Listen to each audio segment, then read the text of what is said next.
ముందుగా నిన్నటి కరెంట్ అఫైర్స్‌లోని చివరి ప్రశ్నకు సమాధానం చూద్దాం. The bankers bank of the year award 2025లో ఇండియాలో అత్యుత్తమ బ్యాంక్ అవార్డును అందుకున్న బ్యాంక్ ఏది? ఆన్సర్ వచ్చేసి బ్యాంక్ ఆఫ్ బరోడా. ఎల్‌విఎం-3 ఎం6 ప్రయోగం విజయవంతం. డిసెంబర్ 24, 2025న ఇస్రో చేపట్టిన బాహుబలి రాకెట్ ఎల్‌విఎం-3 ఎం6 ప్రయోగం విజయవంతమైంది.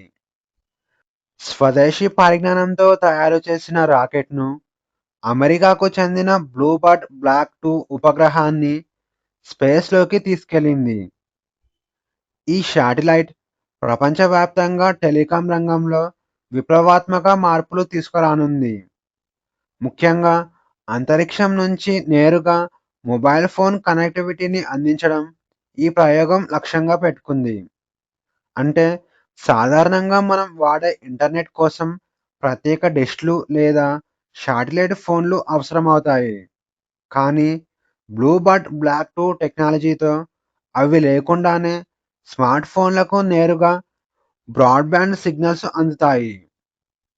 ఇక ఈ రాకెట్‌ను బాహుబలి రాకెట్ అని కూడా పిలుస్తారు. ఎందుకంటే ఈ రాకెట్ అధిక బరువు ఉంటుంది. సుమారు ఈ రాకెట్ 6100 కేజీల పేలోడ్‌ను అంతరిక్షంలోకి తీసుకెళ్లింది. ఇక ఈ పేలోడ్‌లను తీసుకెళ్లడానికి అమెరికాకు చెందిన బ్లూబర్డ్ బ్లాక్ 2 అనే కమ్యూనికేషన్ ఉపగ్రహాన్ని ఉపయోగించారు. ఈ ఉపగ్రహాన్ని ఏఎస్‌టి స్పేస్ మొబైల్ అనే సంస్థ అభివృద్ధి చేసింది. మరో భాషలో భారత రాజ్యాంగం విడుదల. డిసెంబర్ 25, 2025న రాష్ట్రపతి భవన్‌లో జరిగిన కార్యక్రమంలో రాష్ట్రపతి ద్రౌపది ముర్ము సంతాలీ భాషలో భారత రాజ్యాంగాన్ని విడుదల చేశారు. దీనిని ఓల్ చికి లిపిలో ప్రచురించారు. ఓల్ చికి లిపి కనుగొని 100 సంవత్సరాలు పూర్తయిన సందర్భంగా సంతాలీ భాషలో రాజ్యాంగాన్ని విడుదల చేశారు. ఓల్ చికి లిపిని 1925 సంవత్సరంలో పండిట్ రఘునాథ్ ముర్ము కనుగొన్నారు. ఇక సంతాలీ భాష ఇండియాలోని అత్యంత పురాతనమైన గిరిజన భాషలలో ఒకటి. జార్ఖండ్, ఒడిషా, వెస్ట్ బెంగాల్, బీహార్ రాష్ట్రాలలోని గిరిజనులు ప్రధానంగా సంతాలీ భాషను మాట్లాడతారు. ఇండియాలో సుమారు 70 లక్షల మంది సంతాలీ భాషను మాట్లాడతారు. ఇండియాలో మూడవ అతిపెద్ద తెగ సంతాలీ. ఇక ఇండియాలో అతిపెద్ద తెగ భిల్, ఆ తర్వాత గోండ్ తెగ ఉంది. ఈ సంతాలీ భాషను ఇండియాతో పాటు నేపాల్, బంగ్లాదేశ్, భూటాన్ దేశాలలోని కొన్ని ప్రాంతాలలో మాట్లాడతారు. ఇక 92వ రాజ్యాంగ సవరణ చట్టం 2003 ద్వారా రాజ్యాంగంలోని 8వ షెడ్యూల్‌లో సంతాలీ భాషను అధికారిక భాషగా చేర్చారు. ఇండియాలో మొట్టమొదటి కాలుష్య నియంత్రణ నౌక. ఇండియాలో మొట్టమొదటి కాలుష్య నియంత్రణ నౌక సముద్ర ప్రతాప్‌ను ఇండియా కోస్ట్ గార్డ్ ప్రవేశపెట్టింది. ఈ నౌకను గోవా షిప్‌యార్డ్ లిమిటెడ్ దేశీయంగా నిర్మించింది. ఈ నౌకలో ఇంటిగ్రేటెడ్ ఫైర్ కంట్రోల్ సిస్టమ్‌తో కూడిన రెండు 12.7 మిల్లీమీటర్ల స్టెబిలైజ్డ్ రిమోట్ కంట్రోల్ గన్స్ ఉన్నాయి. అలాగే ఖచ్చితమైన స్థానాన్ని కనుగొనటానికి డైనమిక్ పొజిషనింగ్ సిస్టమ్ కలిగి ఉంది.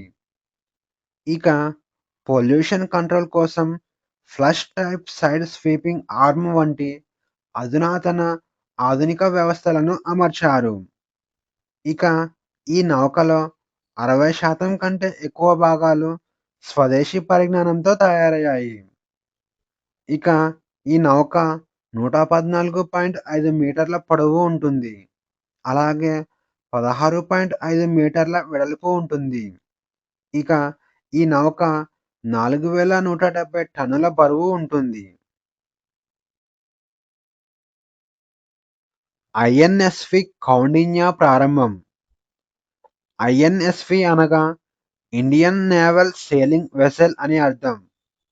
ఇక డిసెంబర్ 29న భారత నావికా దళంలోని స్ట్రిచ్డ్ షిప్ ఐఎన్ఎస్వి కౌండిన్య గుజరాత్లోని పోర్బందర్ నుంచి అరేబియన్ సముద్రం మీదుగా ఒమన్ దేశంలోని మస్కట్ వరకు తన తొలి ప్రయాణాన్ని ప్రారంభించనుంది. ఈ నౌక మొత్తం 15 రోజులలో 800 నాటికల్ మైళ్ళు ప్రయాణం చేయనుంది. పురాతన నౌకా నిర్మాణ పద్ధతులను ఉపయోగించి నిర్మించిన ఈ నౌక శతాబ్దాల క్రితం భారతీయ వ్యాపారులు ఉపయోగించిన చారిత్రక సముద్ర మార్గాలలో ప్రయాణించనుంది. ఇక 2003 జూలైలో సాంస్కృతిక మంత్రిత్వ శాఖ, భారత నౌకాదళం మరియు హోడీ ఇన్నోవేషన్స్ మధ్య త్రైపాక్షిక ఒప్పందం ద్వారా ఈ నౌకను నిర్మించారు. రాష్ట్రీయ ప్రేరణా స్థల్ ప్రారంభం. రాష్ట్రీయ ప్రేరణా స్థల్ను డిసెంబర్ 25న ప్రధాని మోడీ ప్రారంభించారు. అటల్ బిహారీ వాజ్పేయి 101వ జయంతి సందర్భంగా రాష్ట్రీయ ప్రేరణా స్థల్ను ప్రారంభించారు. ఇక ఈ సందర్భంగా ప్రధాని మోడీ శ్యామ్ ప్రసాద్ ముఖర్జీ, దీన్ దయాళ్ ఉపాధ్యాయ మరియు అటల్ బిహారీ వాజ్పేయిల 65 అడుగుల ఎత్తైన 3 కాంస్య విగ్రహాలను ఆవిష్కరించారు. ఇక 65 ఎకరాల విస్తీర్ణంలో దాదాపు 230 కోట్ల ఖర్చుతో ఈ కాంప్లెక్స్ను నిర్మించారు. ఇక ఈ విగ్రహాలతో పాటు కమలం ఆకారంలో ఉండే అత్యాధునిక మ్యూజియాన్ని ఏర్పాటు చేశారు. ఈ మ్యూజియం 98,000 చదరపు అడుగుల విస్తీర్ణంలో ఉంది.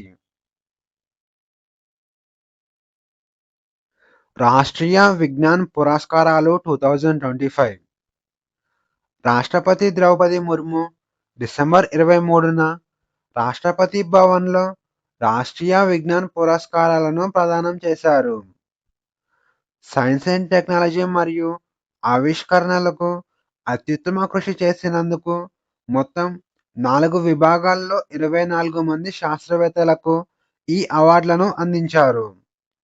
ఆ 4 విభాగాలు వచ్చేసి విజ్ఞాన రత్న, విజ్ఞానశ్రీ, విజ్ఞాన్ యువ శాంతి స్వరూప్ భట్నాగర్, విజ్ఞాన్ టీమ్. ఇక విజేతల వివరాలు చూసుకుంటే మొదటగా విజ్ఞాన్ రత్న పురస్కారం జయంత్ విష్ణు నార్లికర్కు మరణాంతరం విజ్ఞాన్ రత్న పురస్కారం లభించింది. ఇక రెండవది విజ్ఞాన్ శ్రీ. విజ్ఞాన్ శ్రీ విభాగంలో 8 మంది రాష్ట్రీయ విజ్ఞాన్ పురస్కారాలు అందుకున్నారు. వారి వివరాలు చూస్తే వ్యవసాయ శాస్త్రం నుంచి డాక్టర్ జ్ఞానేంద్ర ప్రతాప్ సింగ్, అలాగే అణుశక్తి రంగం నుంచి డాక్టర్ యూసుఫ్ మహమ్మద్ షేక్, అలాగే జీవశాస్త్రం నుంచి డాక్టర్ కుమారస్వామి తంగరాజ్, అలాగే రసాయన శాస్త్రం నుంచి ప్రొఫెసర్ ప్రదీప్, అలాగే పర్యావరణ శాస్త్రం నుంచి ఎస్ వెంకటమోహన్, అలాగే ఇంజనీరింగ్ అండ్ సైన్సెస్ నుంచి ప్రొఫెసర్ అనిరుద్ధ పండిట్, అలాగే మ్యాథ్స్ అండ్ కంప్యూటర్ సైన్స్ నుంచి ప్రొఫెసర్ మోహన్, అలాగే అంతరిక్ష శాస్త్రం నుంచి ఎన్ జయన్ విజ్ఞాన్ పురస్కారాలు అందుకున్నారు. ఇక మూడవ విభాగం విజ్ఞాన్ యువ శాంతి స్వరూప్ భట్నాగర్ నుంచి మొత్తం 13 మంది విజేతలుగా నిలిచారు. వారి వివరాలు చూస్తే వ్యవసాయ శాస్త్రం నుంచి డాక్టర్ జగదీప్ గుప్తా, అలాగే వ్యవసాయ శాస్త్రం నుంచి డాక్టర్ సత్యేంద్ర కుమార్, జీవశాస్త్రం నుంచి డాక్టర్ దీపా ఆగాం, జీవశాస్త్రం నుంచి ప్రొఫెసర్ దేబార్కా గుప్తా, ఇక రసాయన శాస్త్రం నుంచి డాక్టర్ దివ్యేందు దాస్, భూశాస్త్రం నుంచి doctor Valiur Rehman, engineering and sciences రంగం నుంచి Arka Prabha Basu, maths and computer sciences నుంచి సబ్యసాచి ముఖర్జీ, మెడిసిన్ రంగం నుంచి డాక్టర్ సురేష్ కుమార్, భౌతిక శాస్త్రం నుంచి అమిత్ కుమార్ అగర్వాల్, భౌతిక శాస్త్రం నుంచి శ్రీకాంత్ మోర్, అంతరిక్ష శాస్త్రం నుంచి Ankur Garg, technology and innovation నుంచి మోహన శంకర శివప్రకాశంలు విజ్ఞాన్ యువ శాంతి స్వరూప్ భట్నాగర్ అవార్డులు అందుకున్నారు. ఇక 4వ విభాగం Vigyan team. Aroma mission team Vigyan team అవార్డును అందుకుంది. రాయల్ వికాస్ నిగమ్ లిమిటెడ్కు కొత్త చైర్మన్ మరియు మేనేజింగ్ డైరెక్టర్ నియామకం. రాయల్ వికాస్ నిగమ్ లిమిటెడ్కు కొత్త చైర్మన్ మరియు మేనేజింగ్ డైరెక్టర్గా సలీం అహ్మద్ నియమితులయ్యారు. ప్రదీప్ కుమార్ గౌర్ సెప్టెంబర్ 1, 2025న రాయల్ వికాస్ నిగమ్ లిమిటెడ్కు చైర్మన్ మరియు మేనేజింగ్ డైరెక్టర్ పదవికి పదవీ విరమణ చేయగా, ఆ తర్వాత సక్మల్ చంద్కు అదనపు బాధ్యతలు ఇచ్చారు. ఇక అతని స్థానంలో సలీం అహ్మద్ చైర్మన్ మరియు మేనేజింగ్ డైరెక్టర్గా నియమితులయ్యారు. ఇతను ఏప్రిల్ 30, 2029 వరకు ఈ పదవిలో కొనసాగనున్నారు.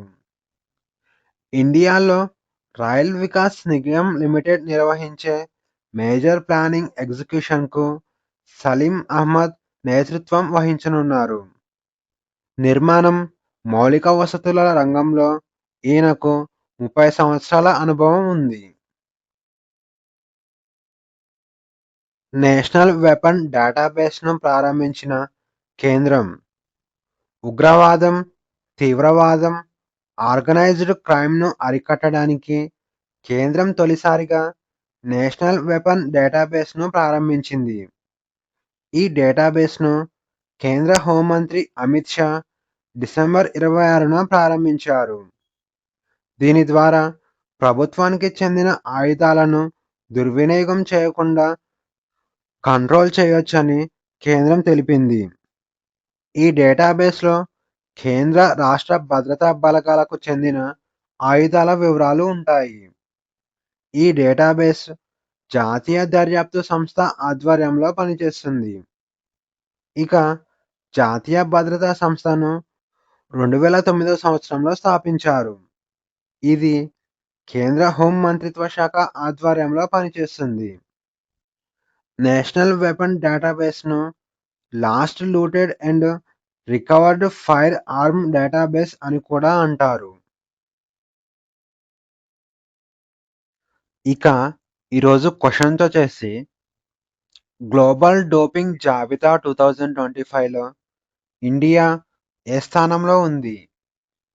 ఏ మొదటి స్థానం, బి రెండవ స్థానం, సి మూడవ స్థానం, డి నాలుగవ స్థానం.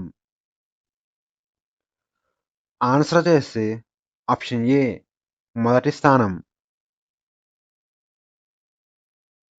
167 సంవత్సరాల చరిత్ర కలిగిన ప్రెస్ క్లబ్ ఆఫ్ ఇండియాకు ఇటీవల తొలి మహిళా అధ్యక్షురాలిగా ఎవరు ఎన్నికయ్యారు? A Sangeeta Baruah Pisharoty, B Geeta Singh, C Bandhavi Sharma, D Vignesh Kumari. Answer వచ్చేసి option A Sangeeta Baruah Pisharoty. 2025 Arton capital passport ఇండెక్స్లో ఇండియా ఏ స్థానంలో నిలిచింది? A 37, B 47, C 57, D 67. Answer వచ్చేసి option D 67. Global investment risk and resilience index 2025లో ఇండియా ఏ స్థానంలో నిలిచింది? A 114, B 104, C 94, D 84. Answer వచ్చేసి option B 104. ట్రాన్స్ఫార్మేషనల్ leader of the year award 2025ను ఎవరు గెలుచుకున్నారు? A Nitin Kumar Gadkari, B Amit Shah, C Jay Shah, D Rajnath Singh. Answer వచ్చేసి ఆప్షన్ సి జై షా. సూరత్ విభజనకు ప్రసిద్ధి చెందిన 1907 సూరత్ సెషన్లో భారత జాతీయ కాంగ్రెస్ అధ్యక్షుడిగా ఎవరు ఎన్నికయ్యారు? A doctor Raj Bihari Ghosh, B Lala Lajpat Rai, C Dadabhai Naoroji, D Firoz Shah Mehta. Answer వచ్చేసి option A doctor Raj Bihari Ghosh. 1907 Surat సెషన్లో మితవాదులు మరియు తీవ్రవాదుల మధ్య విభేదాలు పెరుగుతూ వచ్చాయి.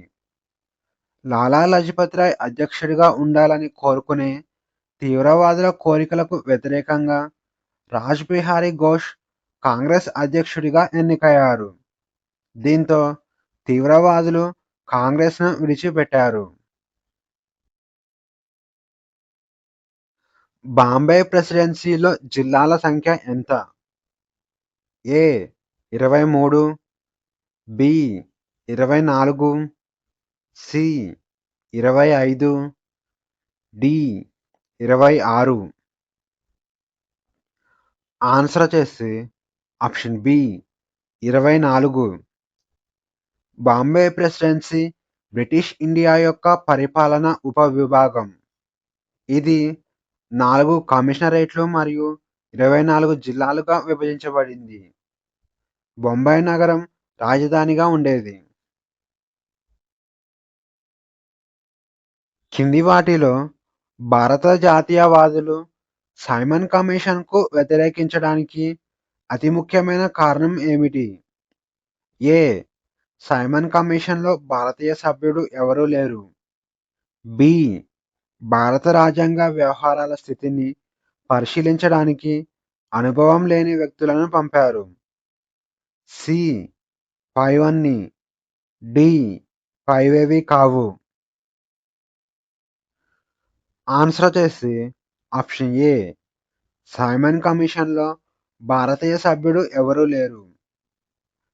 ఇక సైమన్ కమిషన్లో 7 సభ్యులు ఉన్నారు. చైర్మన్గా సర్ జాన్ సైమన్ ఉన్నారు. ఇక దీనిని ఆల్ వైట్ కమిషన్ అని కూడా పిలుస్తారు. 1928 ఫిబ్రవరి 3న సైమన్ కమిషన్ బొంబాయికి చేరుకున్నప్పుడు సైమన్ గో బ్యాక్ నినాదంతో స్వాగతించారు. బాక్సార్ యుద్ధంలో బ్రిటిష్ ఈస్ట్ ఇండియా కంపెనీ ఎవరి నాయకత్వంలో గెలిచింది? ఏ Robert Clive, B major hectare Munro, C Warren Hastings, D lord Minto. Answer వచ్చేసి option B major hectare Munro. Major hectare Munro నాయకత్వంలో British east India company Bengal Nawab మీర్ కాసిం, అవధ్ నవాబ్ షుజా-ఉద్-దౌలా మరియు మొఘల్ చక్రవర్తి రెండవ షా ఆలంల ఉమ్మడి కూటమి నుంచి బక్సర్ యుద్ధంలో విజయం సాధించింది. The Indian war of independence 1857 పుస్తక రచయిత ఎవరు? A S N Joshi, B P C Joshi, C V D Savarkar, D R C Majumdar. Answer వచ్చేసి ఆప్షన్ సి విడి సావర్కర్.